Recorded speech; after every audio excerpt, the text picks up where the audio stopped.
شہر کی تہذیب ہے اور رمضان مہینے میں کچھ اسی طرح کا پیغام دیا جاتا ہے کہ ہم روزہ رکھتے ہیں اور جب روزہ کھولتے ہیں تو اس میں سبھی لوگوں کو ساتھ میں لے کر اگر کھولتے ہیں تو ایک بہت اچھا پیغام جاتا ہے. جو دوسرے قوم کے لوگ ہیں ان میں بڑی اتسکتا رہتی ہے کہ روزہ کیسا ہوتا ہے, افطار میں کیا کیا جاتا ہے, کیسا کھولتے ہیں روزہ. تو یہ سب چیزیں جو ہے یہ ایک بہت نیشنل انٹیگریشن, قومی یکجہتی کی ایک زندہ مثال جو ہے وہ رمضان کے مہینے میں جو افطار کے پروگرامز کیے جاتے ہیں.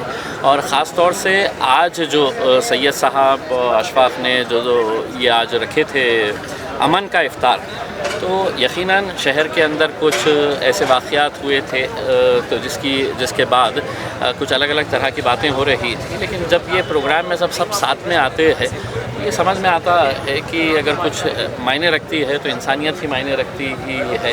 آپ اپنے اپنے مذہب کے حساب سے چلیے گا اس میں, لیکن جب تیوہار آتے ہیں تو ہر تیوہار کو اپنے طریقے سے آپ منائیے گا, لیکن ساتھ میں مل کر اگر ہم سب مناتے ہیں تو یقیناً ایک بہت اچھا پیغام جاتا ہے اور یہی ہماری خوبصورتی ہے اس ملک کی.